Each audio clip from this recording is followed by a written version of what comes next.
Your hands to him all over this room.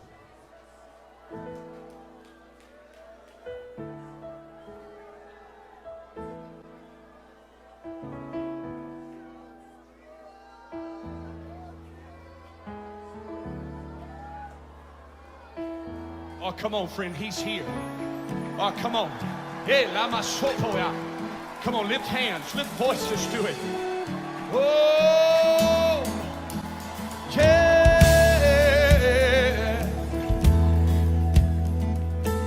Lord, we declare this over the nation.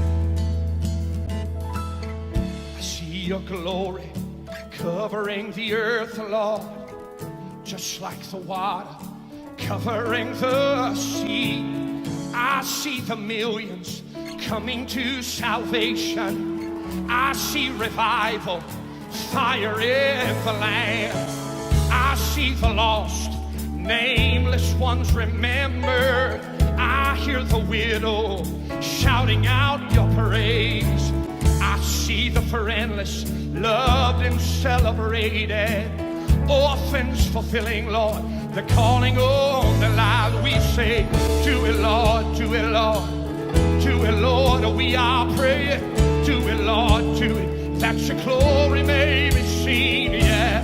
Do it, Lord, do it, Lord. Do it, Lord, we are praying. Do it, Lord, do it, that your glory may be seen. And I see forgiveness overtaking hatred, pride and prejudice now giving way to love. I see depression replaced with joy and gladness, and Satan's lies now bowing to the truth. Oh, I see forgiveness overtaking hatred, pride and prejudice now giving way to love.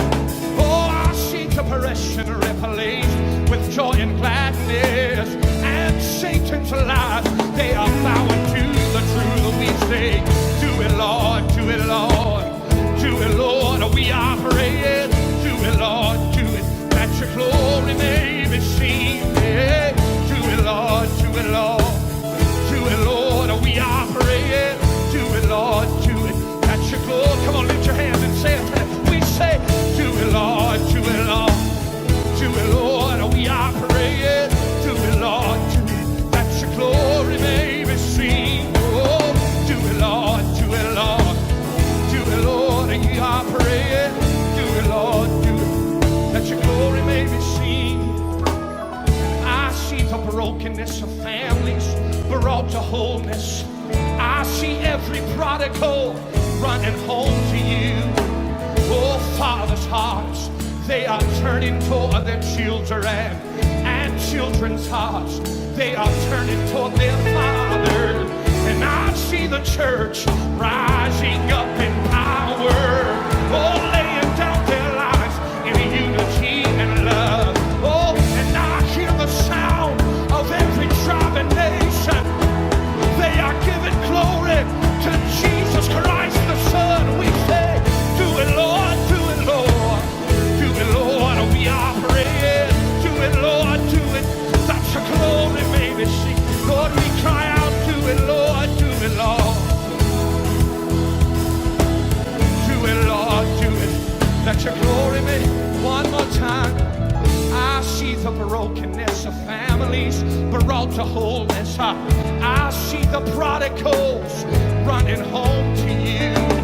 Oh, fathers' hearts, they are turning toward their children, and children's hearts, they are turning toward their fathers. I see the church rising up in power, laying down their lives in unity and love, yeah. Oh, and I hear the sound of every tribe and nation, oh, giving glory to Jesus Christ the Son. We say, do it, Lord, do it, Lord. Do it, Lord, we are praying. Do it, Lord, do it, that your glory may. Oh, we say, do it, Lord, do it, Lord. Do it, Lord, we are praying. Do it, Lord, do it, that your glory. Come on, lift your hands and cry. Do it, Lord, do it, Lord.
Child sacrifice.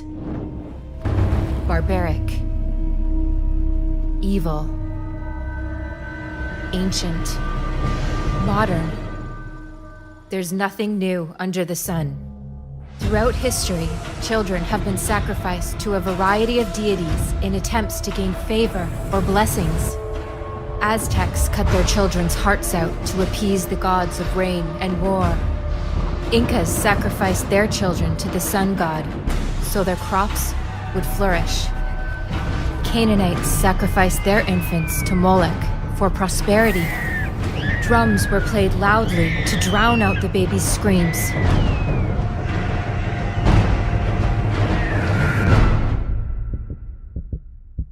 Child sacrifice never stopped, and we still don't hear their screams. There's nothing new under the sun. We sacrifice our children today, not for rain or war victories, but for freedom or convenience. We sacrifice to gain favor in the workplace, or for the blessings of money or fame.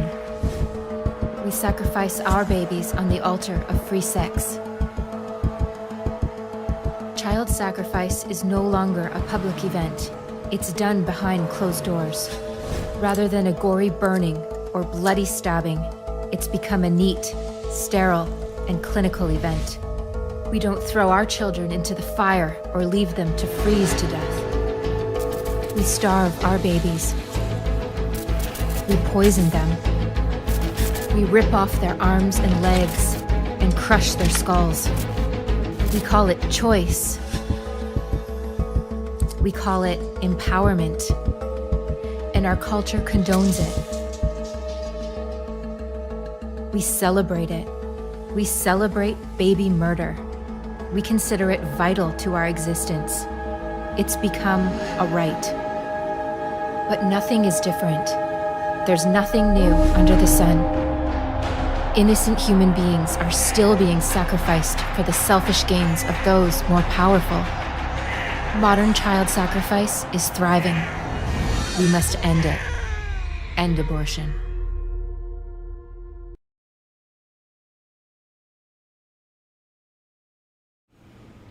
Hey everybody, welcome to the Ekklesia of Oklahoma Weekly Update. We're so glad you're joining us today. I'm Daniel Navejas. I'm Hannah Silk. I'm Kyle Brown. And we have Charlie Meadows with us today. Guys, be prepared for fire, knowledge, wisdom. The Holy Ghost is going to move in an awesome way today. Amen. Please do us a favor as we get started. Please like, share, let us know where you're watching from. We wanted this message to go out to as many people as possible. But as always, before we get started, we want to start with our sponsor of this weekly update, and that is going to be Defy the Tyrants. So Hannah and Kyle, just real quickly, if you guys want to give a brief overview of what Defy the Tyrants is, and then we can talk just a short little about Doctrine of Lesser Magistrates, how they can get a hold of that, and we'll go from there. Yeah, Defy the Tyrants organization started by Matthew Truella in Wisconsin. Matthew Truella is a pastor, very educated pastor that teaches groups, individuals, organizations about first the doctrine of interposition, through the doctrine of lesser magistrates.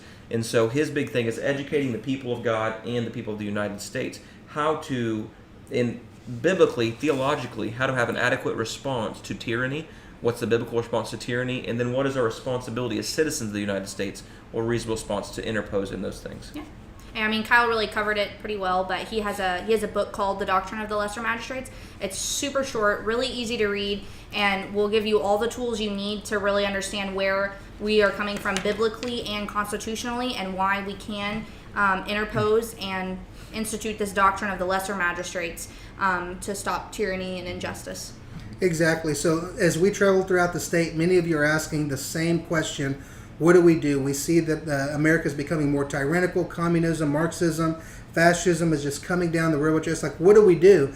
Are we being rebellious if we don't just submit? This is going to be an amazing resource for you. You guys can go to Amazon. You can go to Google. You can go to defythetyrants.com, and you can pick up the book there. It's also on Audible, too. It is on Audible. Matter of fact, I sent it out multiple people on Audible. So those of you guys that don't like to read, download it on audio while you're Audible. While you're going down the road, you can just put it up on live and listen to it. But I promise you, it's going to be a great resource for you to know how do we as churchmen and church women and followers of Christ navigate in this next season. So, guys, check that out. Real quick overview. Charlie Meadows is going to be sharing some amazing things with us today. We're going to be talking about what's happening in the nation right now. There's been a lot of revelation that has come to us in Oklahoma.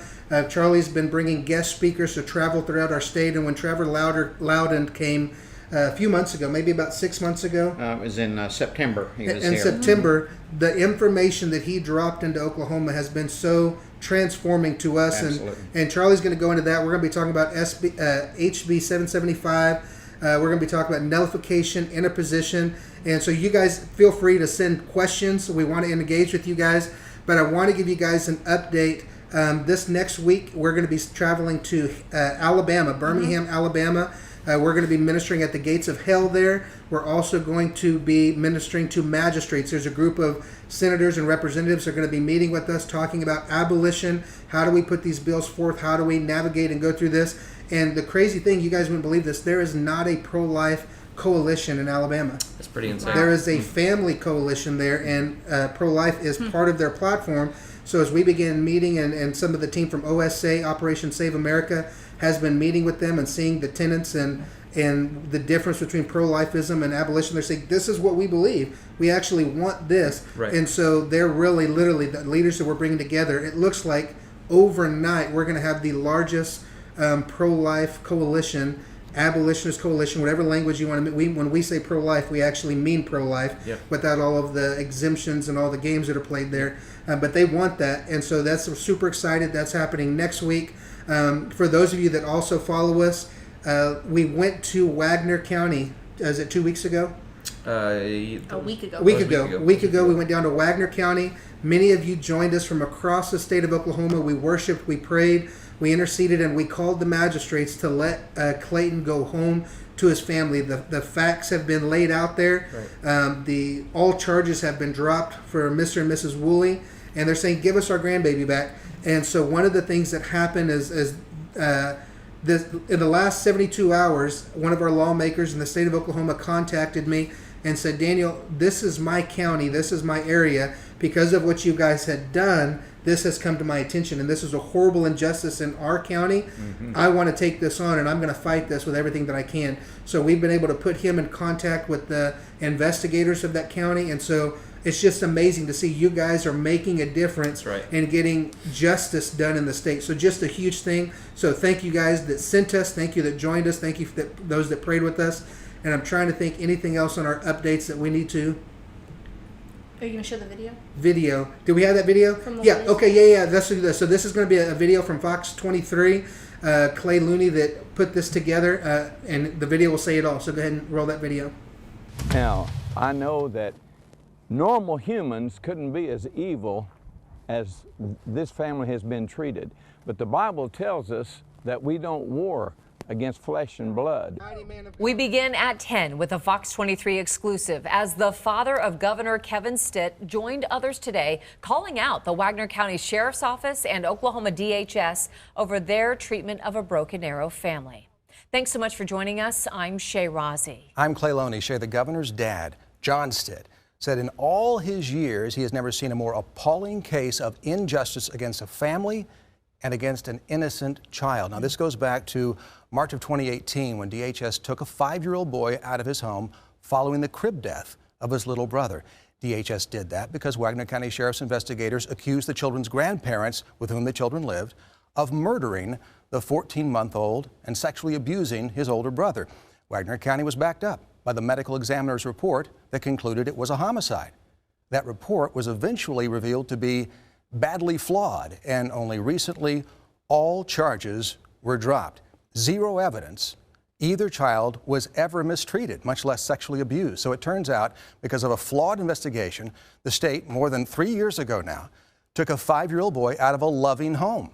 And even worse, DHS still refuses to allow him to be reunited with his mother, his grandparents, and others who were the only family he knew.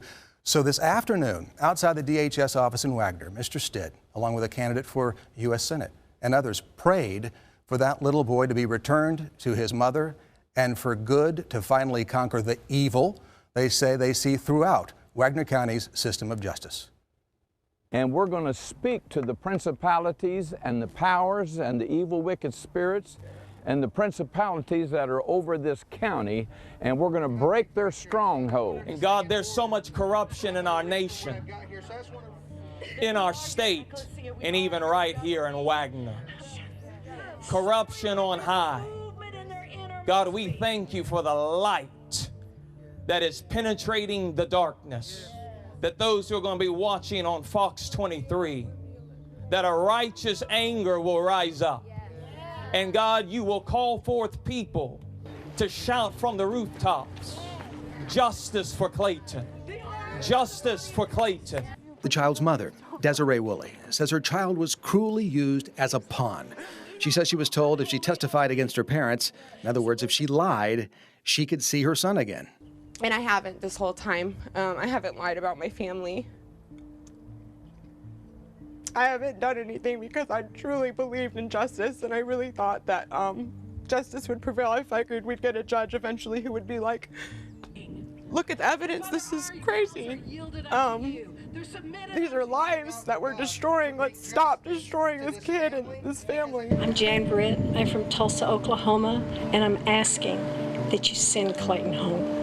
One after another, people step forward, imploring DHS to right a great wrong, to restore the Woolley family, and allow them to heal. My name is Sarah Samulak, and I'm from Guthrie, Oklahoma, and I ask that you send Clayton home with his family.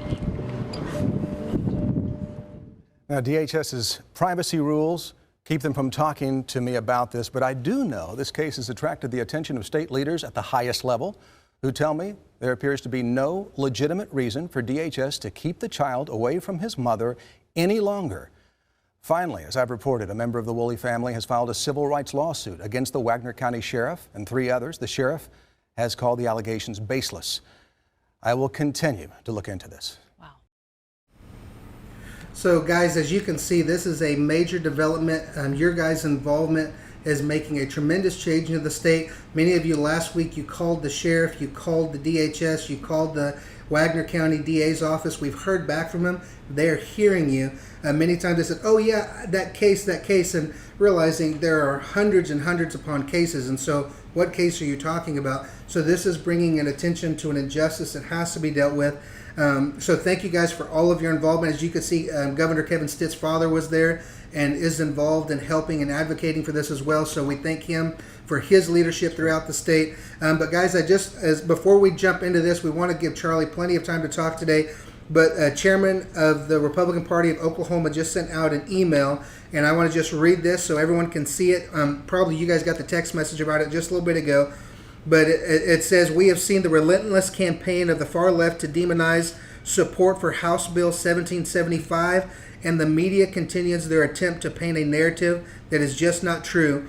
I would ask everyone to contact Governor Stitt to let him know that we are behind him and that we proudly stand with him in signing this bill, which is going to allow students to opt out of and not be submitted to the critical race theory in our state. And we're going to be talking about why that's so important here in a little bit. But if you take a few moments, and Leah's going to drop this down into the notes so you'll have the number. You can call the governor's office at 405-521-2342. That's 405-521-2342.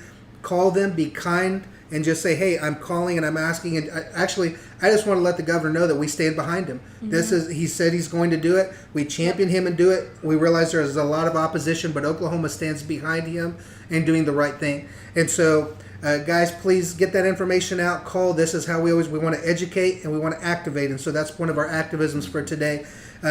Now, switching over, guys, we're so glad to have Charlie Meadows here with us today.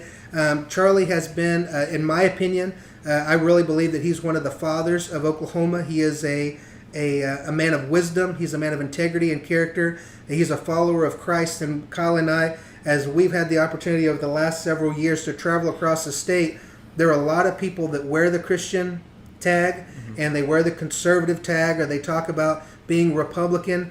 But all those things really don't matter if you don't flesh them out in your life and your policy doesn't reflect that. And one of the things is we found that there are very few like that, but we found Charlie to be a man of integrity and a man of Christ in that kind of a way. So it's Charlie is also the founder, I believe, of OPAC, and President Emeritus currently. And I don't want to butcher everything, but what OPAC is about and what it's doing, it's tremendous work. But do you guys have anything to say real quick?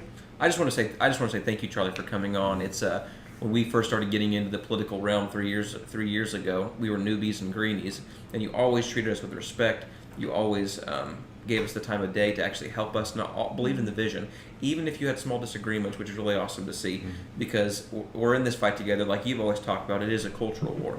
It is a war of culture, and so many people don't treat it like that. They treat it like it's their own selfish ambition or their own pet project, but we're actually in a war. Appreciate that. Very kind words from all of you. And, you know, I'm 74 now, and I'm aging out. And so the reason I am so thrilled to know you and so many young people is you are the future. You're the future leaders here. And so one time a fellow asked me, well, what's left for you now, Charlie? And I said, it's all about legacy.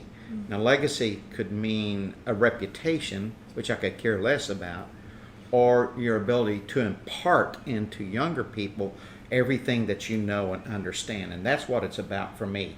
Because, you know, I've only got however many years left that the Lord gives me, and you all have many, many more years on that. So let me just take it from there a little bit. Sure. And OPAC, we're in our 29th year now. And about the first 5 or 6 years, we were a debating society.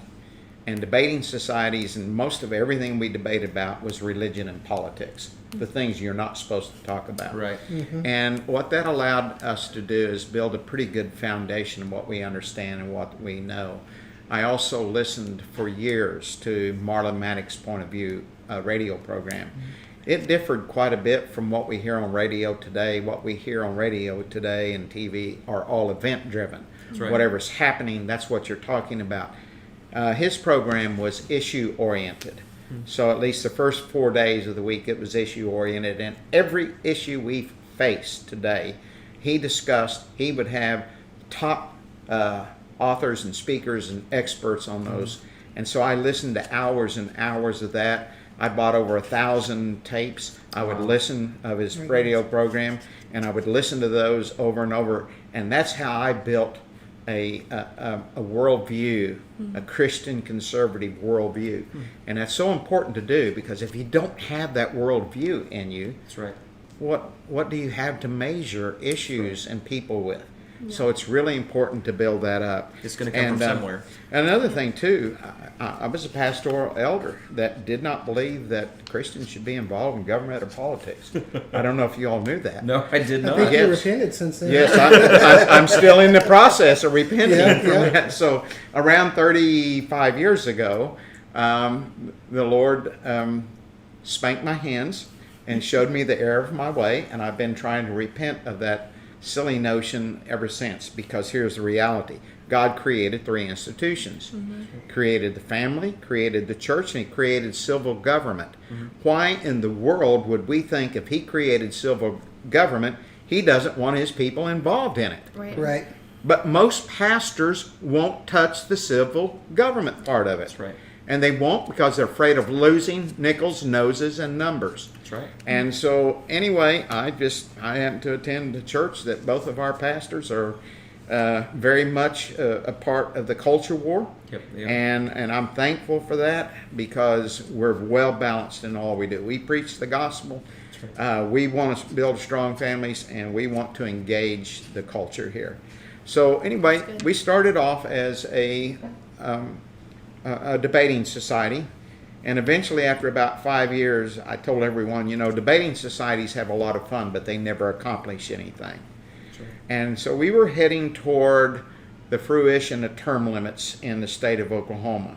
We were the first state to pass term limits, but many states implemented it before we did, because we grandfathered in everyone that was in the legislature for 12 years before we ever started that. Oh, wow. And so I proposed to all of our fun guys that we have an objective, we develop a strategy of how to get there, and we formed a political action committee. And they liked that idea. So OPAC was birthed. And we're, like I say, we're in our 29th year now. So during that period of time, we've raised about $450,000 just off of our dues. We have vetted probably 450 candidates for the state legislature. We have supported about 40% of those, and of those that we supported, about 55% have been elected. I can tell you this, of all of those candidates that came before us, have come before us, only about 10, maybe 15% had a conservative Christian worldview ideology developed before they came. Wow. And maybe only half of them got elected. And then maybe another 10 or 15% had a conservative Christian worldview halfway developed. And maybe only half of those got elected. The rest of them don't have a clue why they're Republican. That's right. They're either Republican because their granddaddy was, or the daddy was, or Bill Clinton said something they didn't like, or Barack Obama said something they didn't like, but they've not developed that ideology. And so when they get elected and go to the Capitol, they're easy targets for your special interest and you know. So anyway, these are things that we've tried to do, and when we started, Oklahoma was a deep dark blue state. Very few people know that. While I'm in my entire lifetime, and I'm an old man, and even my dad, who was born in 1925, there's only been one time Oklahoma has voted for a Democrat for president. Really? Okay, only once. Wow. And that's one of the reasons we're called the reddest state in the union. The last 5 election cycles, presidential election cycles, not a single county in Oklahoma has gone blue. Wow. So that's why we get this title of the reddest of all states. Right. Yeah. But few people know it wasn't that way in our legislature at all. You're right. The first time Republicans controlled the state house was 1920-21. Wow. Didn't gain again control until 2004. We never gained control of the Senate until 2008, 101 years after statehood. Man. Governor Stitt is probably our 5th Republican, maybe 6th Republican governor in our entire history. And so other than that, we've been controlled by Democrats for years, and straightening out state government is a real challenge because we have been given a very large amount of bad bad governance that we have to straighten out in the state of Oklahoma. So anyway, that's kind of where we are. And then there were 4 groups last summer made the decision to come up with the money to bring a top-notch speaker in once a month through the end of the year, starting in August. I'm going to go just to our second speaker, and that was Trevor Loudon. Now, Trevor Loudon is originally from New Zealand. And Trevor now lives in Florida. He's been there for 5 years now. Used to have to come back and forth, and you know, whatever long his visa would allow, and he'd have to go back and then come back, all very expensive. Trevor has been studying the growth of the Marxist movement in America for 35 years now.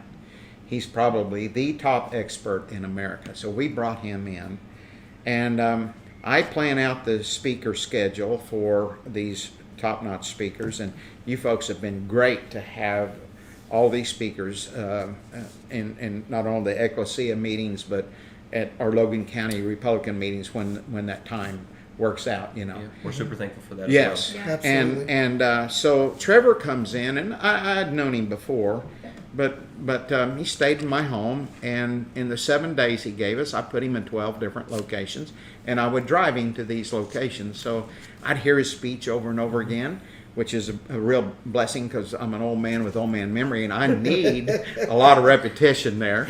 And then on top of that, we had a lot of windshield time to talk about things and probe even more. And just before he left my home, he pulls out his laptop, he opens it up, and he's got all 50 states there, and he punches on Oklahoma. And up pops all of these people in Oklahoma that have ties to communist, Marxist, progressive organizations. I look at the first one I see is former State Senator Connie Johnson. I said, "Oh, I know Connie." And so he punches up her name, and up pops all the organizations she has affiliations with. Man. So he has a database of 15,000 people in America that have gained control of or gained positions of authority. One of the things that I learned while he was here, is what the strategy of the Marxists are. Right. And that is they want to put their people in the lowest places, school boards, city councils, mayors, county commissioners, district attorney, sheriff, all these. And in all of Oak Pack's history, we never went below state representative. Yeah. We were involved with state reps. We have 101 here. State senate's 48. Right. We have 10 statewide offices. That means governor, lieutenant governor, corporation commission, and such. And then we have 7 in our federal delegation. And so that's where we've always paid attention. And we realized at that point in time, we can never ignore these other offices again. Right. And what has happened there's some good things that have come out against the phony reaction to a real virus, okay? There's some good things that have come out about that, and that is the fact that as many of the mayors and city council all over the state have shown themselves to be serious tyrants themselves in one level or another, we've had a proliferation of organizations that have popped up to oppose that and to change that. And many of them came to us to ask, how do we do this? How, kind of like you guys did at first, you know. And so we have tried to teach them how to push back and to overcome that tyranny. And it's been varying degrees of success. Probably one of the most successful areas is Enid, Oklahoma. And they had 3 candidates for city council on the ballot in February. They won all 3 of those races.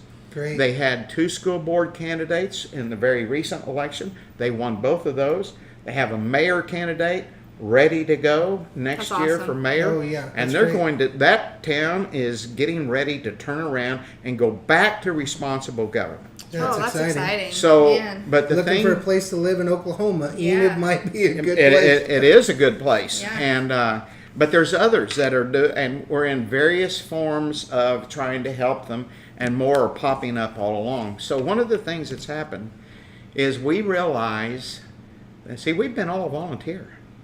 And we realize now we can't just look at 140 legislators, 10 state, you know. Now we're talking about 77 sheriffs, Right.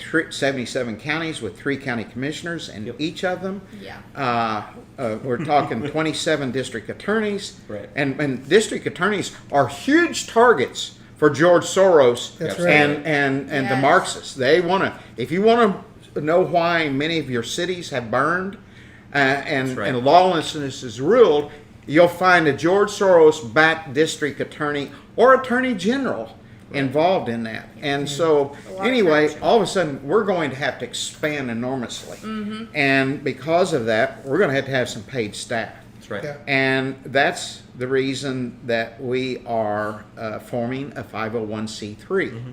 So this 501c3 will be the organization that will not only investigate, create data and things like that, that our PAC or anyone else can use, but it's just vital that we can do that, and it's almost unlimited some of the things that we might can do with that. Yeah. So anyway, to that nature, we're going to have some money that we've never had before. Sure. And so we are co-sponsoring a fundraiser on June 22nd, and our keynote speaker is former Florida Congressman and Lieutenant Colonel, and currently the chairman of the Republican Party in Texas, Alan West. That's awesome. Yeah. And the reason we chose Alan West to be the speaker is he's the loudest voice out there of Yep. anyone right now, Yes. and the highest profile person talking about secession. That's right. Now, I hope you understand me and hear me out. We are not promoting secession right now, Right. but people need to understand what a serious situation that we're in right now. And I'm not sure people understand it yet. Right now, we are depending upon one U.S. Senator, Joe Manchin, from West Virginia, who says he will not vote to eliminate the, what's it called? The requirement for 60 votes. Okay. So, right. yeah. Sometimes it just It's okay, no worries. And so anyway, he has said he won't do that. If he caves, and he's under enormous pressure, it's the filibuster I'm talking about. Right. If he caves and they do away with the filibuster, only require a 51% vote, 50 plus 1, which Kamala Harris will provide that anytime it's needed. If that happens, I'm going to tell you what will happen very first thing. We will put 4 more liberal lawyers on the U.S. Supreme Court. Notice I didn't call them justices. Right, that's right. They'll be the last thing in the world from justice. Right. We'll put them on there, and now the Constitution will say anything they want it to say. Right. That's step number 1. Step number 2, they will pass H.R. 1. The Democrats are calling this something like the Protection of Democracy Act. What the real true name should be is the Expressway to Cheating Act, is what it should be. So if H.R. 1, see, they can't, if they passed it right now, if they could pass it right now, it will not stand a constitutional test with the court that we have right now. That's the reason packing that court is the most important thing. Right. If it passes, you'll never have a Republican president elected again. You'll never have control of the Senate or the House by Republicans again. Yep. And then we're coming up to, and by the way, you'll give me a little warning when we need to shut down here. No, you're fine. But then if that happens, here are our choices. We learn to get on our knees, extend our neck, and let the heavy thug boot of a out of control, unconstitutional central federal government be on our necks. Or somehow we've got to get the backbone in our state legislators to nullify and to interpose and nullify against the overreach of the central government. That's right. Or the other option is secession. And so while we're not advocating it now, we think we need to start talking about it now. You don't want to wait until all of a sudden you've only got those choices to start talking about it. Right. So that's the reason we're bringing Colonel West in. That's good. And so anyway, and it's a joint fundraiser between OPAC's new 501c3, which will be called a Center for Cultural Renewal, and Reclaiming America for Christ. Now, Reclaiming America for Christ is Paul Blair and Dan Fisher. Excuse me. And what are the dates on this fundraiser that's coming up? This will be June 22nd. June 22nd. And it'll be in Edmond at the Hilton Garden Inn. And how do they get tickets for that? Is it they go on OPAC website? That's a good question. They can go to opac.us. Okay. And we will direct them to the place they need to go. Okay. Starting with our next weekly email that comes out, it will have the advertisement of that. Because our 501c3 is still in process of being formulated, we're running it through Reclaiming America for Christ right now. Sure. So they can go on that website, and Okay. that would be probably the best one. I just don't know what it is. Okay. They can Google it. Absolutely. I hope they can. So let's do this, Shirley. Tell them, how do they get the newsletter? If you guys have not read the newsletter, every time I look, it's like cram-packed with so much information. Yes. Tell them how they can get that. Then we're going to take a short break, Yeah. and then we'll come back again. But maybe give them a briefing on this Yeah. newsletter Well, and how they can sign up for it. Just simply go to ocpac.us. That's our website, and you can sign up to get our email at that point in time. And there is nothing else like it in the state of Oklahoma. Now that I'm the old has-been, the president emeritus, and I no longer write the weekly email, it's really high quality. And now Bob Lynn is a very well-educated person. He probably puts 12 to 14 hours a week in creating that. I'm just blown away by the content of it. It is really powerful. Every Christian and every conservative in the state of Oklahoma should be reading that. Guys, so go to that website, oakpack.us, sign up for the newsletter. If you're in the area, if you're available, you want to go to this fundraiser. You guys know this. In order for us to continue to advance the kingdom of God as it pertains to Oklahoma, we have to have funds. And we've been praying, God, raise up the Christian George Soroses, those that have the wealth of the kingdom that can help advance the cause of Christ.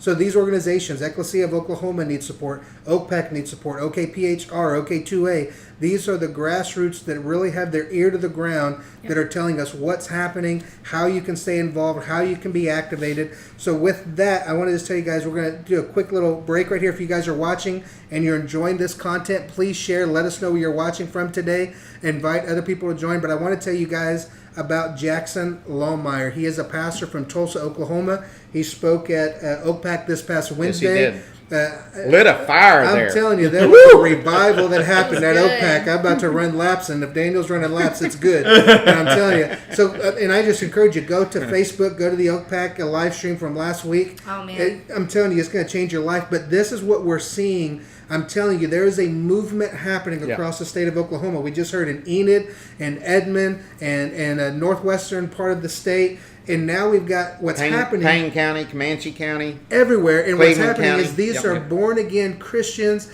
that are saying, we've been in the shadows for far too long. Yep. And they are coming out, and they're not apologetic. They're not timid. They've got a boldness and just the Spirit of God inside of them driving them. But Jackson Lohmeyer's running for office. He is running to replace James Langford, which must happen, has to happen. And so what we're just going to do is we're going to run this quick little video Leah's got for you. Wait, Kyle's got something real quick. I want to say something a little bit about James Never the Same Langford, okay? Oh, you want to say something about James Never the Same Langford? Yeah, I was just pulling up this thing because I thought it was interesting. I remembered this happening during the beginning of the COVID crisis, but this is something I don't think we've remembered. Do you guys remember when James Langford questioned Oklahoma's tax policy and actually did a editorial with the Daily Oklahoman to say that we need to look at raising property taxes because sales taxes are not a sufficient way to provide income for municipalities, and the state legislature should take it up to actually permanently give the power to the cities to raise property taxes whenever they want due to a crisis. Just wanted to mention that. I just found that pulled up. And I'll tell you, property taxes are the worst form of taxation that there is. I've actually done speeches on different types of taxation and why that is the worst of all of them. So that's a horrible idea on his part. Yeah. So Leah, go ahead and run this because again, I can sit here and talk for 5 minutes about Jackson, but I think this video will just let you know a little bit of why we're excited, why we are supporting him with time, resource, and talent, and we're encouraging all of you guys to do the same.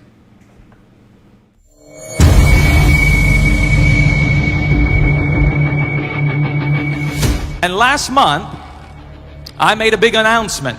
It's a life-changing announcement that I am going to run for the United States Senate seat here in the state of Oklahoma to challenge and to replace James Langford in 2022. I've been endorsed by General Michael Flynn.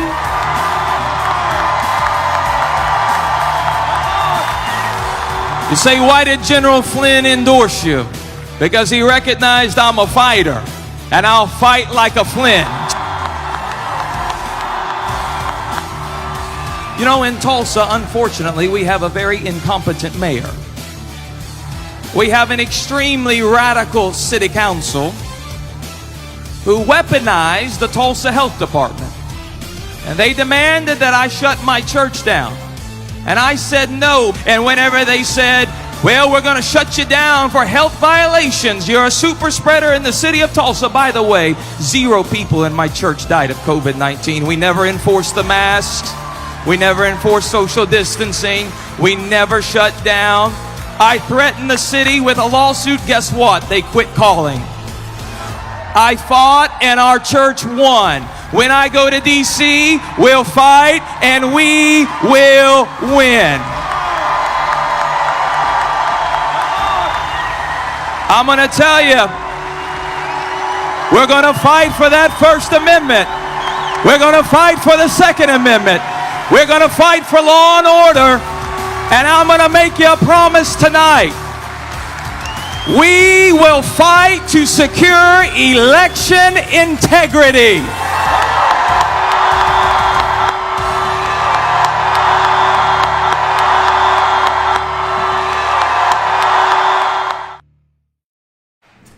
And guys, that was a video of Jackson Lawmeyer, who's running for a U.S. Senate against James Never the Same Langford. Guys, check out his website. He has an event coming up June 26th that you guys should be at. It's a fundraiser, but also a free event. You need to get your tickets now. Yep. General Mike Flynn will be there. It's going to be a phenomenal event for you guys to attend, and also multiple speakers from around the nation. And Daniel, you will be speaking in June 26th, will you not? I will be speaking on June 26th. Also, Dan Fisher will also be speaking. Awesome. I mean, it's just going to be a power-packed day. That's great. I believe we have some of the American frontline doctors that are going to be joining with us. And there's others that are coming too. Real quick, we're just informal. If you will take that link right there at the bottom and tell Leah to drop that into the... what we're going to do is we're going to drop the link to the fundraiser into the comments here, so then everyone will be able to see that. But if you go to Eventbrite, you should be able to look it up. Just type in Alan West. June 22nd. June 22nd, 2001, Edmond, Oklahoma. I'm sure you'll be able to find it that way. But we're going to drop the link in there for you to reserve a ticket to that. One of the most dangerous things in working in the kingdom you can do is believe that anything you do is a zero-sum game. If you start to believe that your prosperity is another's detriment, you'll start to fight selfishly and you won't get anything accomplished. I think that's been one of the biggest hindrances to the cause of liberty, because when people start to get success, they get afraid that others are going to steal that. And that's why I'm so excited for we can support OCPAC and what's happening with Acclaiming Mary for Christ, because we're all working in this fight together. All working. Different battalions, different part of it, we're all working together. Kyle, now we have a really important question here. So I just want to address it, and then we'll jump into this. Oh my goodness. But we have a question that's coming. It says, completely off topic, but does Kyle's shirt say "Hail Lobsters"? And Hail. So, hail lobsters. And so I don't know if it's like raining and hailing lobsters. You want to talk about hail lobsters real quick? What that's about? It's an extremely side subject. So if you guys know who Dr. Jordan Peterson is, he is a psychologist that speaks a lot on campuses, wrote the book 12 Rules for Life. He's been a voice to kind of reclaiming manhood, reclaiming self-responsibility, and has been a very conservative voice in the main hub of the university, where liberalism, and so his life has been torn apart, and they've tried to destroy everything that he's about. Well, his book 12 Rules for Life has very basic principles, and one of the he's a new believer. Yes, yes, I'd say he's wrestling right now in his walk with God, because he's a biological evolutionist. So there's a lot of hindrance that comes with being an evolutionist and then getting into faith. What's cool though is that they call him the gateway drug to Christianity. So when people start reading Jordan Peterson books or listening to his lectures, it very quickly they find their way to like the God of the Bible and read truth. much more then. So what's just cool is the first part of his book, he talks a lobster is his main part, and saying how the same chemicals you can use on a lobster you can use on humans. In the tale of if lobsters feel bad about themselves because of the hierarchy they exist in, they'll by default perform less. So the best thing you can do for yourself is take care of your own life, work out, read, be self-responsible, and then your life will naturally go better. So it's a very basic principle. Well, they started, Disney and Marvel started using his quotes for Hydra, Hail Hydra, the bad guys of Disney, as their taglines. So self-responsibility. So they're trying to use comics now, which is smart. It's actually something that the communists have been doing for years, of hijacking, using comedy, using media to sow in. Like, you're a loser if you think about self-personal responsibility. As the bottom says, clean your bedroom. Okay, so this is the thing that's funny is these are the things they're saying. It says, clean your room, tell the truth. And they're using that to try to be kill responsibility. Kill responsibility. That it's about the collective again. We have to be collectively responsible. We can't be individually responsible. And so they're using very good, godly principles to try to throw against kids. But God holds us accountable, not the collective, but He holds us individually accountable. That's right. So that's the shirt. It's kind of a mock, making fun of Disney and what they're doing, saying "Hail Lobster." So that's what it is. Whoever asked. Excellent question. Thank you for asking. So back to this real quick. We've got a fundraiser coming up. This fundraiser is going to help allow you guys to put some full-time people in place they can, because it's a full-time job. We're not just talking about 150 representatives. Oh man, we're going to increase that by 10 times. Yeah. And and then our partner in this, Reclaiming America for Christ. You know, Dan Fisher and Paul Blair have gone all over the United States holding these pastor seminars. They've been very, very successful. And we want to make a run at Oklahoma. We tried Oklahoma a few years ago, and there just wasn't an interest. Yeah. But all the interest part of it is changing now, Yes, as people realize, man, we never knew it would be this bad, you know. Yeah. Sure. And so they're going to hold a seminar on July 25th for pastors, and we really want them to come from all over the state. It'll be Sunday evening, July 5th, at the same place this is going to be, and it will be Monday, Tuesday, and it'll end on Wednesday. Pastors will have to fork over $150 registration fee, and if they come and attend all of it, they get it back. To put that kind of a seminar on will cost $50,000. And so that's the reason that they have a need for more funds. But we have got to get the pastors awakened, and more than that, teach them how to be leaders amongst their congregations in the culture war. That's right. Yeah. And because that's what we're in, a war right now. Yes. And so guys, just so because there's 3 different events that we've talked about now, and our goal is to equip and resource the body of Christ across the state of Oklahoma to be able to engage in your communities and start transforming your cities and your cultures, and starting from that grassroots up, like what we've been talking about. So on June 22nd is Alan West, and he's coming and speaking at the Oak Pack fundraiser. well, no, it's not really OPAC. It's Reclaiming America for Reclaiming Christ, America for Christ is and our new partnering. 501c3. Right. So that's Alan West on June 22nd, and then on June 26th is Lawmeyer. The Lawmeyer campaign is putting on the big Freedom Conference in Oklahoma City with General Flynn, and then on July 25th is a Sunday evening. July 25th is after the pastors conference. finish their sermon that morning, then they can drive to Edmond, check in, and it's the pastor and their wife or spouse, and they get to come have a second honeymoon each afternoon. There you go. It'll be intensive during the day. At afternoon at 4:00, they're their own free time, and we're probably going to come up with some things that'll find interesting to do to, keep them out of trouble. So put those on your calendars and keep those in mind. Excellent. Leah, Grace, they're helping us on the backside of the cameras. Can you find the links for those events and just drop them into the comments? That last one's not linked up yet anywhere. Oh, okay. Now, I'm giving you a little forewarning here. Gotcha. Awesome. So we'll try to keep you guys engaged. I know that we're going to have Dan Fisher here in a couple of weeks in studio with us, and we'll be able to give you guys some information. But the last thing I really want to talk about, and I want to hone in, and I think, the atmosphere of the nation is changing very, very quickly. Growing up as a kid, I remember going in, I'd get around maybe some older guys in a gas station or something, and they'd say, "Oh, that's made in China," those communists. And I was like, "Oh, haha." Like, and as a kid, you might repeat it, or you say something, or I didn't understand it. I didn't have a clue. And as I've grown up, I'd hear the little whispers here, Marxism, fascism. I thought they were all the same thing. What were they? What's going on? And, here we are in America, and you mentioned this a minute ago, I don't know that we quite understand how serious things are right now. And I get emotional every time I think about it, so I just kind of squeeze my eyeballs together, keep my water in. But when you have a rogue president, you have a fraudulent election, you have this stuff, you have executive order, you have states that they're not just abortion, they want it 2 weeks out of the womb.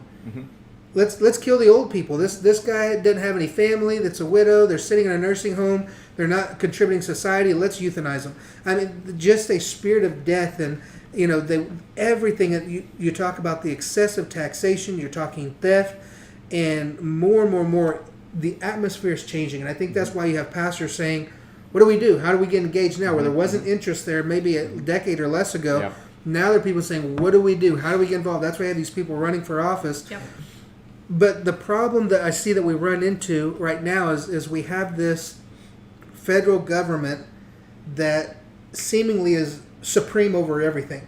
So whatever Washington, D.C. says, we see that here in Oklahoma. We have senators like Greg Treat, who basically are saying, unless Washington, D.C. allows us to do this, we can't do it.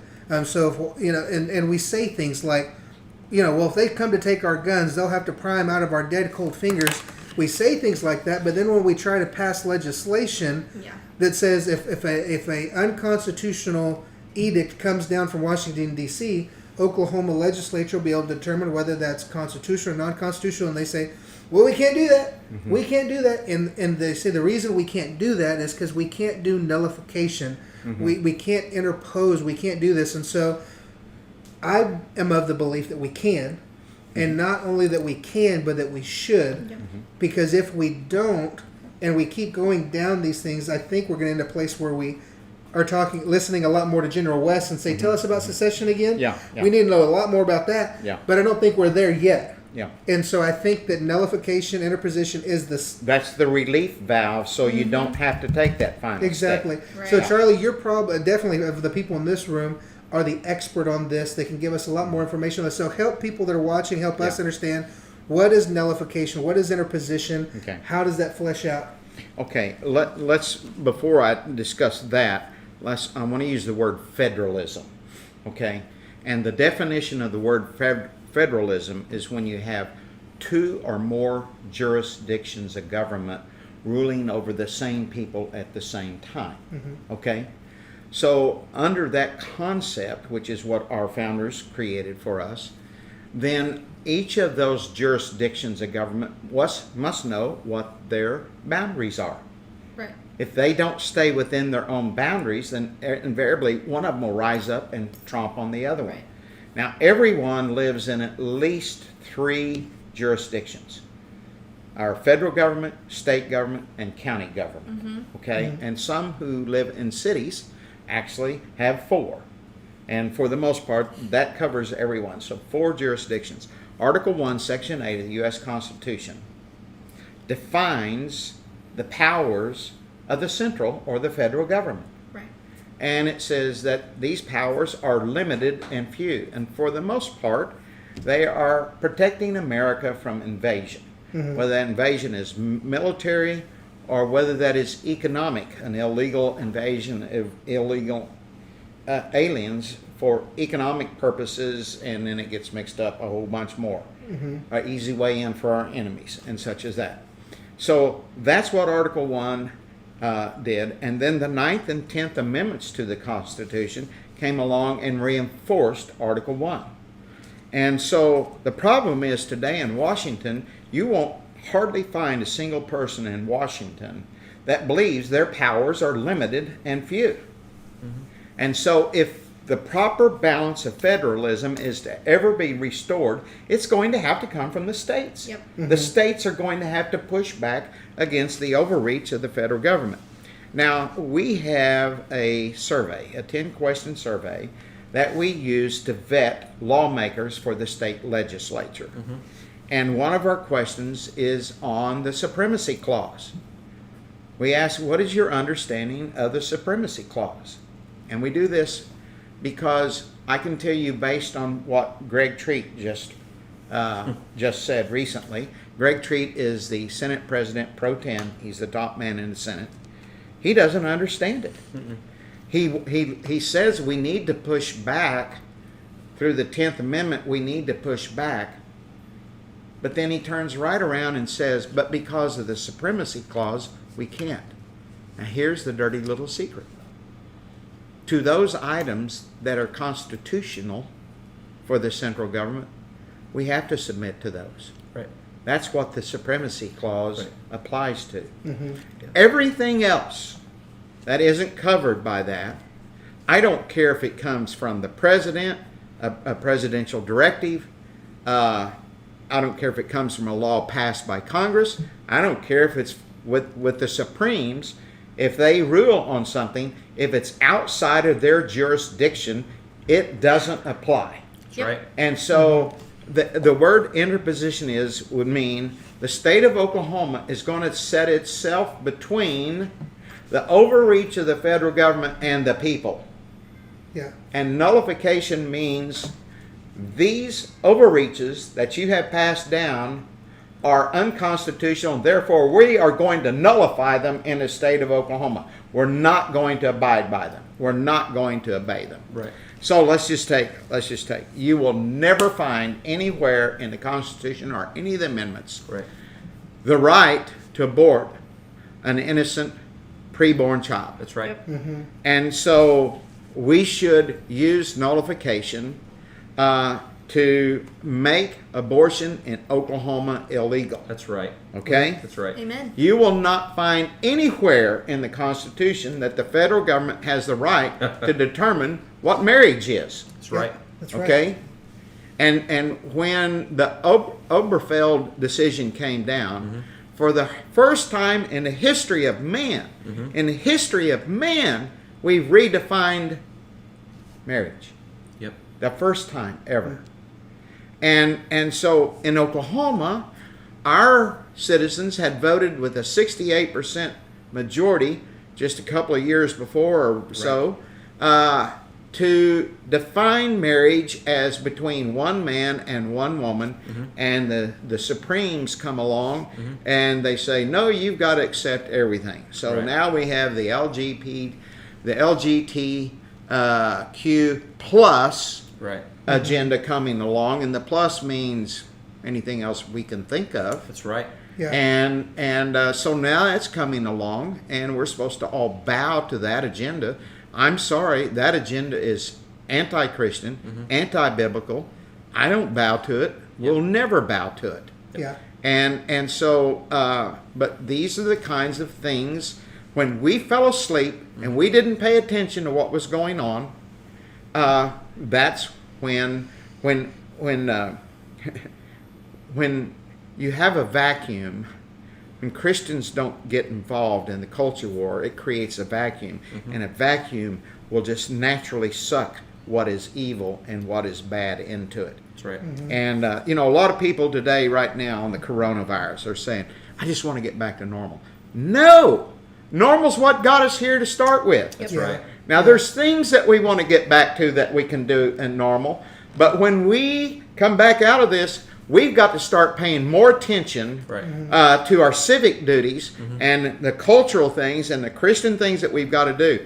We can't just get back to normal. We've got to get back to being what God has called us to be. That's right. Exactly. That's right. the salt, the light. Yep. It says, there's scripture, it says, when evil comes in like a flood, God raises a standard up against it. Where's that standard been? That's right. It hasn't been. It's been hiding in the confines of our churches that have not wanted to engage. Our seeker-friendly churches You're right. that are out there, and they care more about nickels, noses, and numbers than they do truth and getting people to stand up for the right thing. Right. There's a coordination there, which is really interesting. The political spirit and the religious spirit always work in tandem. And what's happened in our culture, and it's been an attack. The same thing that you see in the political realm. Don't take your faith in the political realm. Yeah. The same spirit said the opposite. Don't take politics into the church house. Yeah. Yeah. And so there's a coordinated effort to do both of those, because if you can cripple the government by which people rule, and then the principles by which people are taught by which then they rule, you'll cripple society. And we've seen that crippling happening over and over again. Yeah, and that's one of the things that Paul Blair and Dan Fisher with Reclaim America for Christ do such a good job on. That's right. They go out and they get these pastors in, and they start teaching them the true history, the true reality of these things.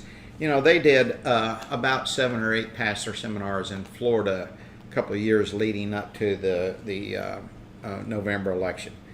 They had at least 4, maybe 5 seminars that they were virtually all Hispanic pastors, 100 or more in each one of those. Wow. And these pastors were saying, "This is life changing. We never knew any of this. Wow. Where is this?" And most people today, you're going to have Dan Fisher here. If you've ever seen his Bringing Back the Black Robe Regiment presentation, powerful. Yeah. not only is it powerful, it's history that almost no one in America knows anything about. Yeah. Because we're not really teaching history. Right. Nope. We're teaching revisionist history in right. our schools, and we're not teaching accurate history. That's right. And by the way, I used to hate history until I became a Christian and I realized where the word came from. The word history, to mean what it means, is a combination of two words. Yeah. His story.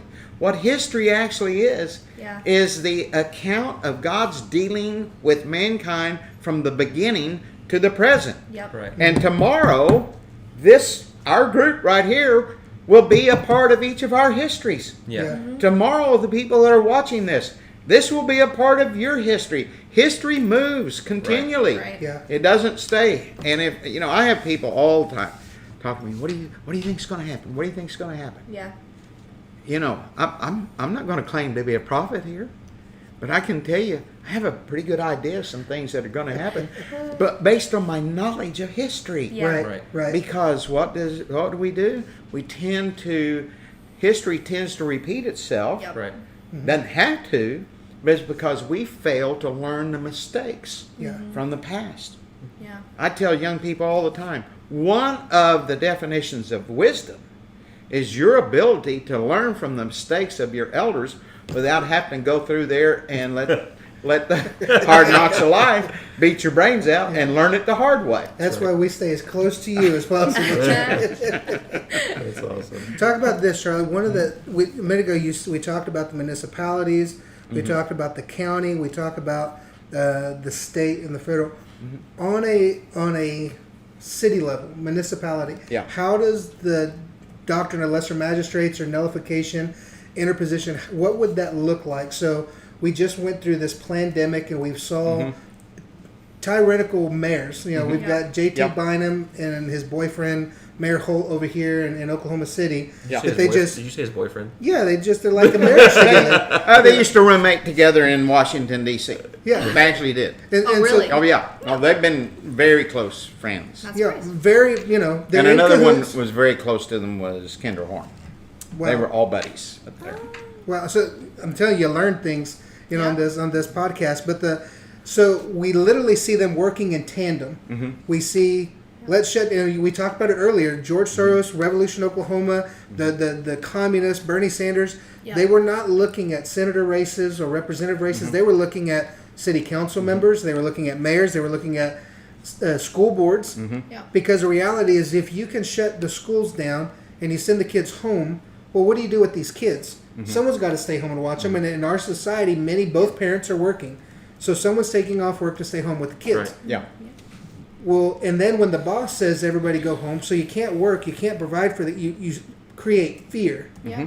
And the fear always causes chaos, which always causes a crisis, Right. which then causes the government to say, we're the solution. Yep. We can fix all of this. We can create your incomes. We can create your health care. Yeah. We can create all of it. So they create the problem, and Yeah. they're the solution for the They've problem. said- set That's up- the road to full-blown socialism. They've is what set up that the is, yeah. program where they can push the button, cripple the economy, and then come in and save Right, it. and we Right. saw that happen. It wasn't just what happened in Oklahoma City, it was across the nation. Yep. It's almost like, and I can't prove this, but there's like something that I really feel like this is true. It's like an email went out and said, shut your cities down today. Yep. Email goes out say, tell everyone that they have a curfew at 11 p.m. because COVID doesn't operate after 11 p.m. Yeah. I mean, just stuff is Yeah. crazy. So what do you do when you've got a rogue mayor? How do you interpose on that? What does Yeah, that look yeah. like? Well, it isn't always just a mayor, and sometimes they have some authority to issue a proclamation, but many times it's a decision by the council, and the mayor is a part of that usually. Yeah. So ultimately, in Oklahoma, our city government are what's called dependent sovereigns. They're not full sovereigns. So in many cases, the state actually puts boundaries or borders on your city government and things like that. But when we're talking about this virus, and when our mayors and the city council have wanted to shut down, and for example, shut down churches, that's a time that you've got to push back. You've got to resist. You must nullify those bad things. Mr. Langmeyer, that we saw the video here of, they tried to shut his church down in Tulsa. Yep. And he stood up against them, and he was ready to fight. He is a fighter. Down in Norman. Norman has been the People's Republic of Oklahoma. It has been the most liberal community in the state of Oklahoma. Yeah. Dr. James Taylor, a pastor down there, never shut his church down. And the mayor there was bound and determined to shut him down. And he prepared himself. He found out what the legalities were. He had one of the Christian civil liberties law firms ready to back him. And she kept pushing. And finally, he told her what he was going to do to her if she continued to persecute them. Yep. And she backed off. Yeah. Now, Dan Fisher, about a month ago, went down to Louisiana. Forget the name, Baton Rouge, Baton Rouge, I think There you go. would be the French pronunciation of that. Went down there to do his Black Robe Regiment presentation in a church that the pastor of that church has been arrested 32 times for not shutting his church down. My goodness. And he was summoned to a hearing, and when he found out he would have to wear a mask in his hearing, he just didn't show up. Wow. Now, that takes some courage. Yeah. And so anyway, Dan went down there. There were 1,000 people attended. They had 50,000 people watching on live stream that presentation. Wow. And this is some of the teachings that Dan and Paul are trying to do to get pastors to understand. You know, you can't shut the church down, not according to our Constitution. Nope. Right. Yeah. And you can't shut the church down of Jesus Christ according to our obedience to Him. Amen. Yeah. I don't care what the persecution might be. Right. Let me say something to that. That's right.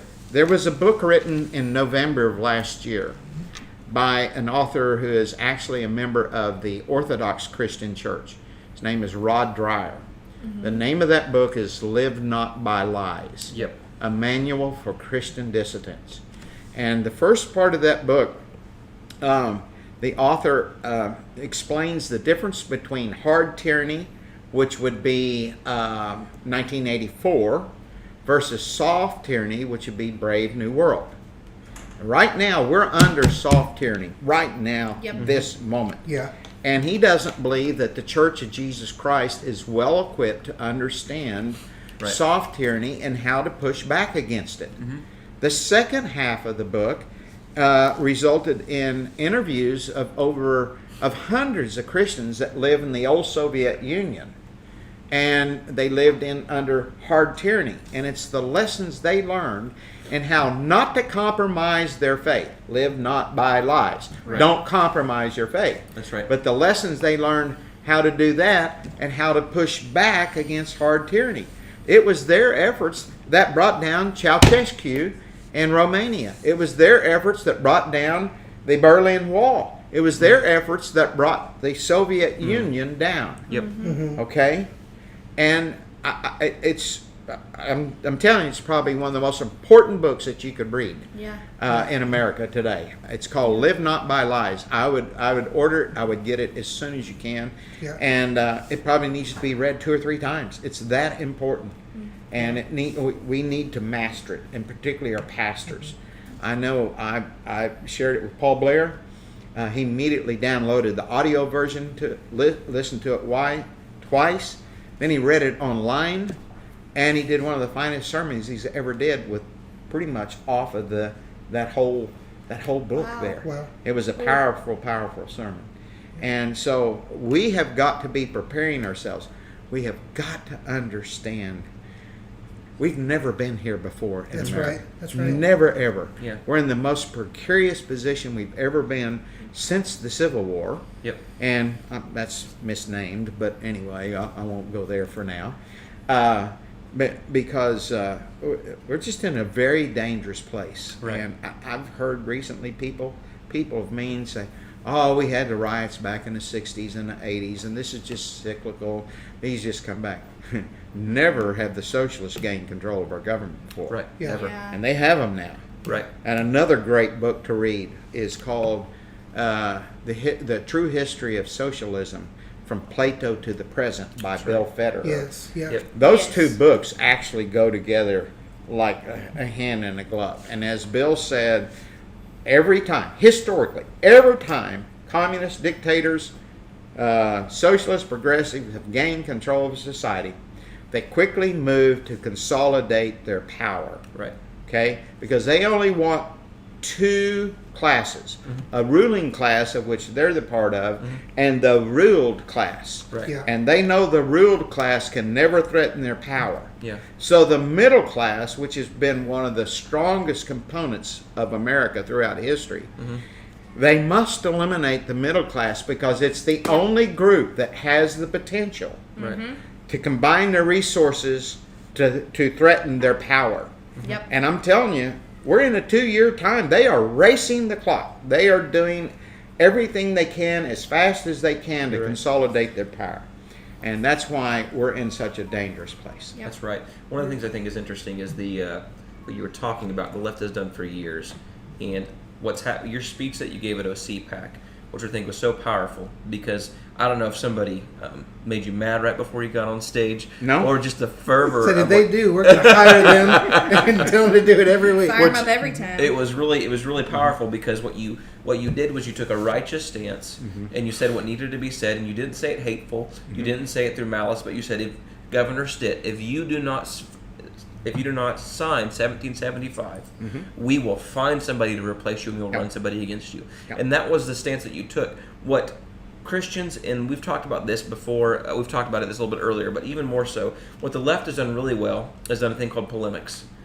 Taken the complete opposite side and said, what can we do here? Yeah. Just to go against God. Yeah. And they've worked from that point. Now, Christians have done this.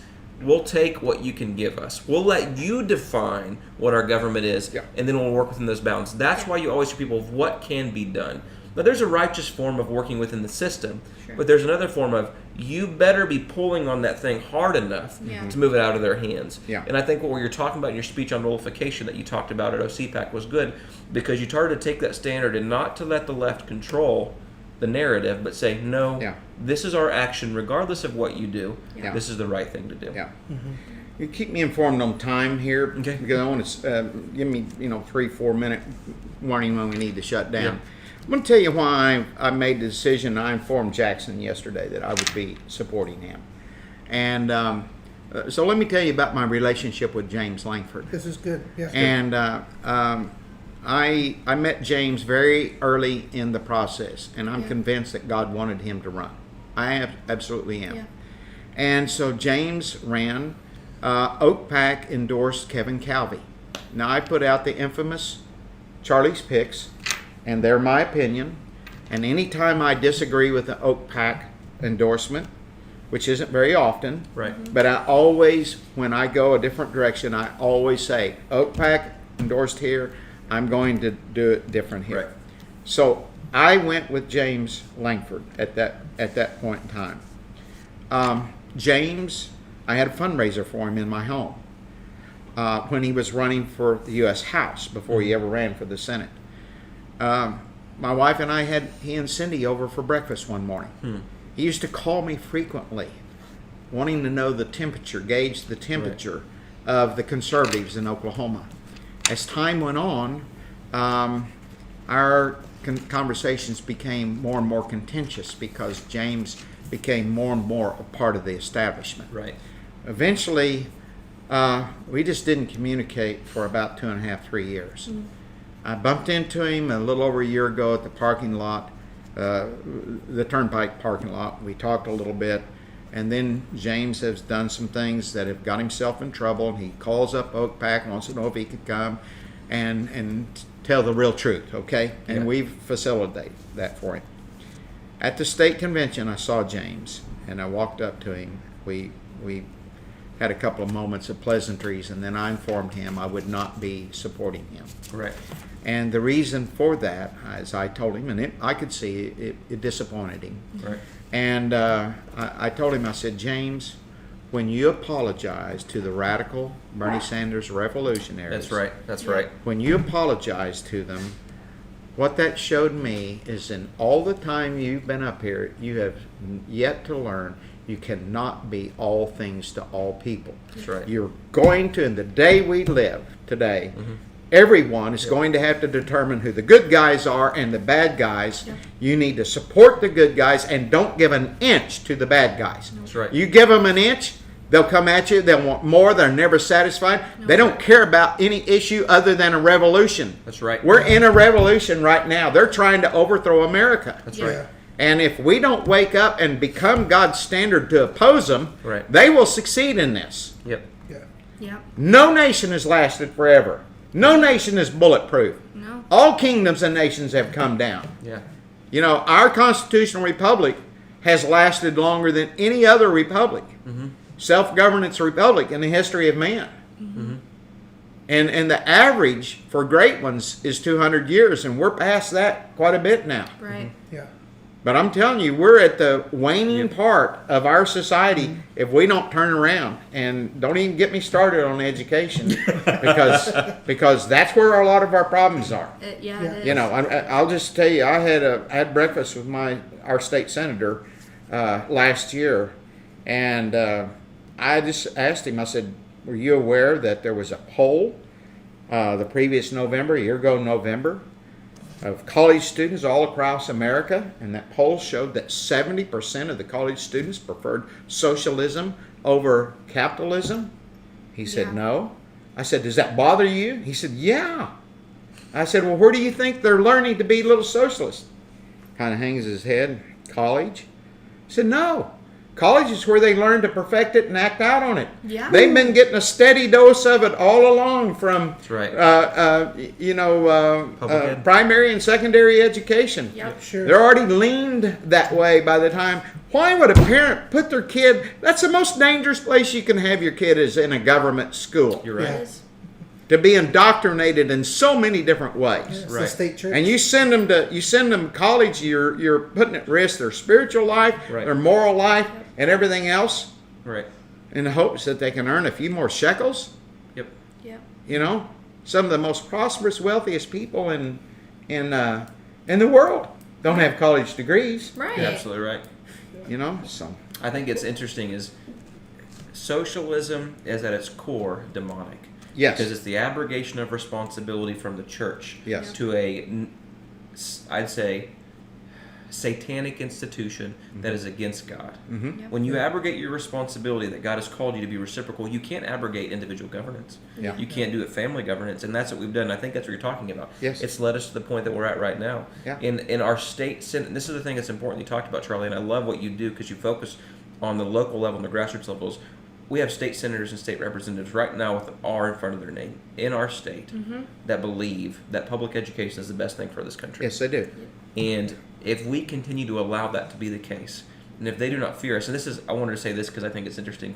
Going back to Greg Treat, I heard through the grapevine that one of the GOP officials went to talk to Greg Treat concerning 1236, right?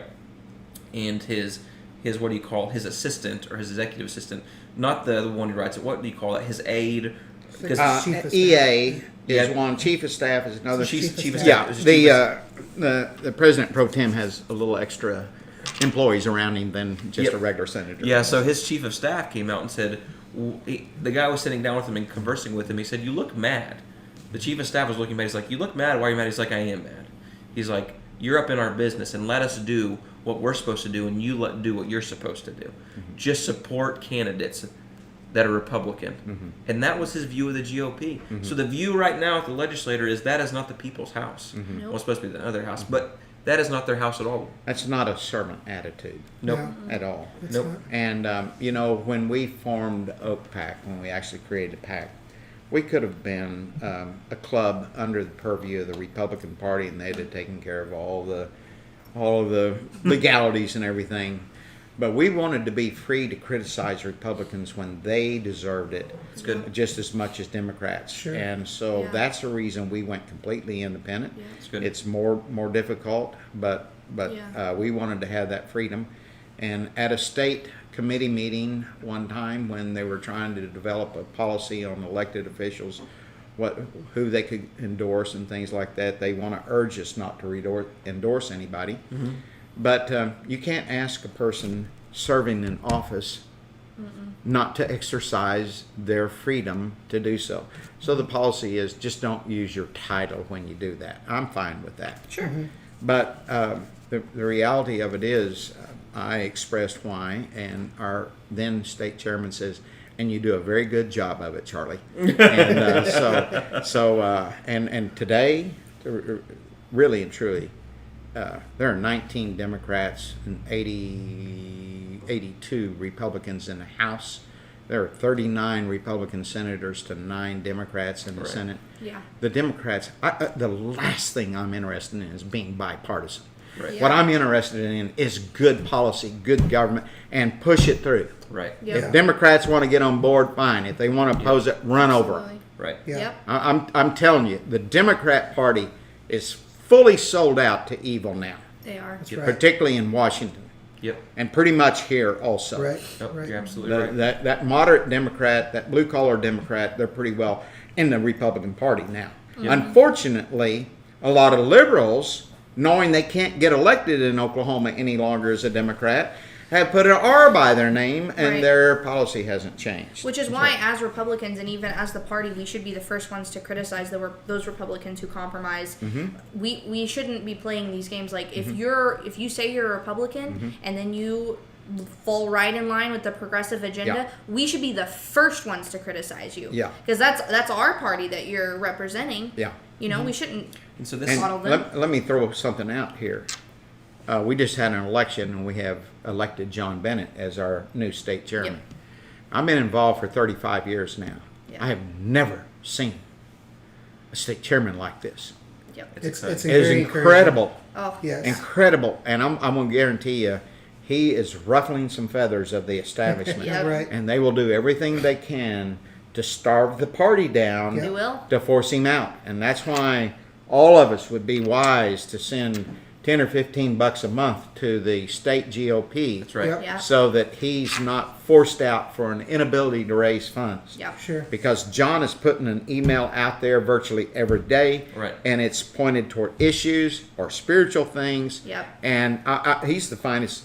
And just, what, a month? Not even a month, Yeah, maybe? yeah. Yep. He's doing a better job than any state chairman I've ever seen. I'm Yeah. so Yep. thrilled that he was elected. Oh, man. Yeah. And it's really great because me being Logan County GOP chair, Daniel being Congressional District 3 chair, he's doing what I've been waiting to run cover for forever. Yeah. For the past 2 years Yes. I've been running. Yeah. Yes. So how do you as a county chairman question the authority or even question the decisions of your legislators if the state chairman's not going to do it for their legislators? Right. And he's already doing that. So Yes. state GOP chairman, Oh, I think man. if you're seeing what he's doing, one, voice your support, but also start doing the same thing. Yeah. Yeah. Start listening to what your legislators are doing and start saying, hey, we're going to start to scrutinize these guys if they start doing, and when they start doing right, celebrate them. Yeah. That's what you should do. That's right. But you're Even someone I've contended with in the past, when they do something right, I always Sure. tell them I appreciate what they've done. Right. that's absolutely, Absolutely. Yeah. Well, let's bring this to a close. I want to make a last statement here, and then we'll do some closing remarks with Okay. you. We'll close in prayer. One of the things that just sticks out to me as I'm listening to this conversation, I keep hearing this word, and we've said it in multiple contexts, is war. We've said culture wars. We've talked, and the reality is I want everyone to know who's watching. That's not grandstanding. It's not trying to be evangelistic. We are in a real war right now, Yeah. and it doesn't look like people walking up and down your streets with guns yet. But you have to realize there are people that are literally scheming night and day. Psalms 2. The nations, that why they rage, they're kings, they plot together. They want to throw off the bonds of Christ, Yep. to throw off the bonds of God and His Word, and they're scheming continually. How do we get their children? How do we brainwash their children? And I remember one of the speakers, maybe it was Alex Newman Alex that you Newman, brought in. yeah. He said, "How are they going to take our guns?" I said, "We don't now you have to shoot one bullet because your grandkid's going to come to your house." And the next generation and say, Yeah. "Grandpa, I'm here to take your guns away." Are you going to shoot your grandkid? They're literally brainwashing our children in public school, like you Yep. said, refining them in college, and then equipping them. We are in a war, and it's not cliche; it's a real deal. And so, Charlie, what I would just say is, in the next maybe 60 seconds, address the audience in what can they do, what do they need to do, and then let's close out in prayer. Okay. Get your kids out of the government schools. Notice I didn't use the word public. Yep. They're government schools. Yep. Get them out. And you either homeschool them at home and use quality curricula. Not all curricula is good. Or you put them in a good private school. Yep. A lot of private schools are nothing more than a government school that has a prayer and a chapel service. That's right. So it's up to you to know and find that out. You do that. You better seriously think about sending your kids to college, because there are very few colleges today that I would send my kid to and help them, unless it's a field they absolutely have to have a college degree. Sure. You can be very successful, get out, work hard, and go into business for yourself. And so those are vital things. If you put your kids in there, you're playing spiritual Russian roulette with their lives. Wow, that's powerful. That's powerful. Guys, I want to thank you guys for watching. I think there was so many things that were said, so much more that could be said. That's right. Again, please like this, share it. When you share it, put a little comment what stood out to you. Encourage your friends and family to watch this. I want to throw this plug in there. If you're one of the families that are saying, hey, I don't know what school should I send my kid to. If you're in Western Oklahoma, matter of fact, there are students that come from all across the nation to one of the oldest Christian schools west of the Mississippi. It's where I graduated from, Corn Bible Academy, south of Weatherford, about 20, 30 miles. We were more than a chapel. Mm-hmm. It was more than just a prayer before in school. Matter of fact, the things that propelled me to do what I'm doing today were actually instilled into me at Corn Bible Academy. Yeah. For those, their new location is going to be in Clinton. Yes, they are building a new awesome. Yep. facility, new campus in Clinton. We were there just a few months ago and got to tour that facility. It was really great. If that's not an option for you, one of the things we're looking at here in Guthrie and Logan County, Stillwater, Yukon, Shawnee, and in Woodward, we're looking at starting King's University through the Ekklesia of Oklahoma, and we're going to be working with Freedom Project Academy. Yes. Judeo-Christian foundation, no common core. Absolutely. They have multiple options. You can have a live teacher in live time, or they have pre-recorded classes that can be worked in your own schedule. Very reasonable cost. Yes. Yeah. As a matter of fact, they even have scholarships for those that truly need it. Yep. So if that's something that you're interested in, please reach out to us. If you're a pastor of a church and you say, hey, I've got this building with an open fellowship hall in it, and you said, I'd be open to hosting a school site here in our church, contact us. We don't want to own anything. We want to just continue to resource and equip the body of Christ. So we just want to give you the tools and resources where you can do it locally. And we are in a war, and so we have to be engaged. And so with this, I just want to say thank you guys for watching. Thank you guys for supporting us. If you'd like to become a monthly donor or contribute to our efforts and what we're doing, you can go to our website, ekkok.com. That's all I've got to say about that. Charlie, will you close us out in prayer? Sure. Yeah. Father, as we sit here before you, much of what has come upon us as a result of our negligence. So I just pray that we would all examine ourselves to see what part we might have played in bringing this evil upon us. And once we understand that, I pray that we would repent. Yes. And that we would seek you with all of our heart, mind, and soul, and ask you, give us direction, give us discernment, give us wisdom in knowing how to conduct ourselves. And Lord, it's not just to save our hides, but it's to advance your kingdom. Yes. And to glorify you, Lord, that we do these things. It's not easy. It's a hot war. The other side never goes away. They never quit. Every generation must fight for the veracity of your word, and they must fight for liberty. So I pray, God, your blessings upon us in those ways and those means. In Jesus' name, amen. Amen. Just want to say this, Charlie. Someone shout out to you. They said, just want to say thank you to Charlie. God bless you and Linda and your future generations for all the lives you've touched. So thank you for those kind words. Thank you guys for joining us. And Leah, close us out.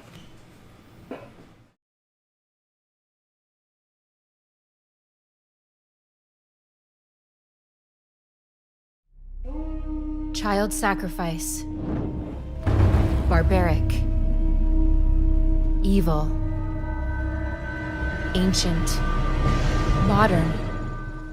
There's nothing new under the sun. Throughout history, children have been sacrificed to a variety of deities in attempts to gain favor or blessings. Aztecs cut their children's hearts out to appease the gods of rain and war. Incas sacrificed their children to the sun god so their crops would flourish. Canaanites sacrificed their infants to Moloch for prosperity. Drums were played loudly to drown out the baby's screams.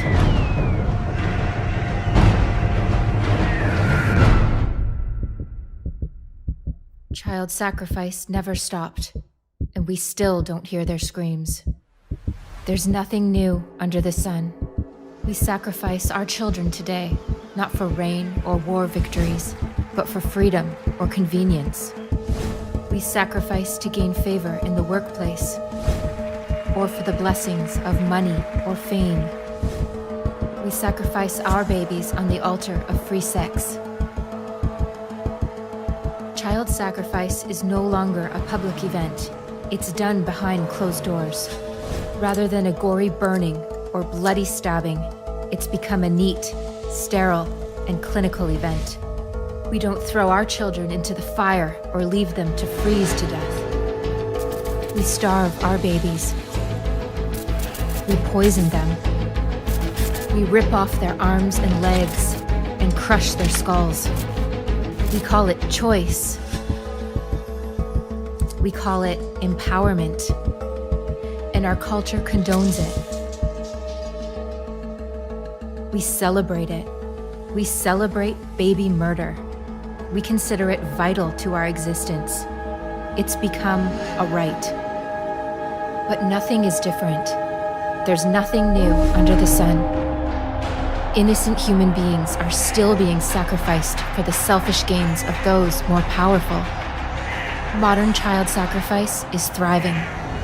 We must end it. End abortion. Child sacrifice.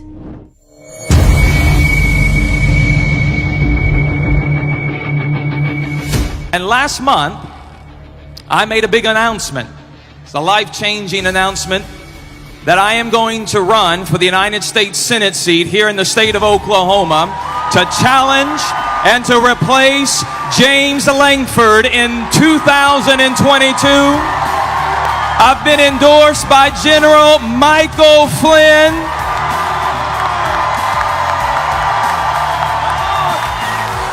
You say, why did General Flynn endorse you? Because he recognized I'm a fighter, and I'll fight like a Flynn. You know, in Tulsa, unfortunately, we have a very incompetent mayor. We have an extremely radical city council who weaponized the Tulsa Health Department. And they demanded that I shut my church down. And I said no. And whenever they said, well, we're going to shut you down for health violations, you're a super spreader in the city of Tulsa. By the way, 0 people in my church died of COVID-19. We never enforced the masks. We never enforced social distancing. We never shut down. I threatened the city with a lawsuit. Guess what? They quit calling. I fought and our church won. When I go to D.C., we'll fight and we will win. I'm going to tell you, we're going to fight for that First Amendment. We're going to fight for the Second Amendment. We're going to fight for law and order. And I'm going to make you a promise tonight. We will fight to secure election integrity.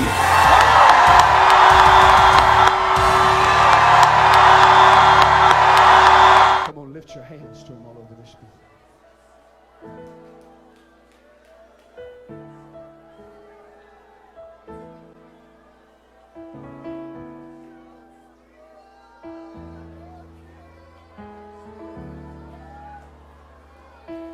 Oh, come on, friend, he's here.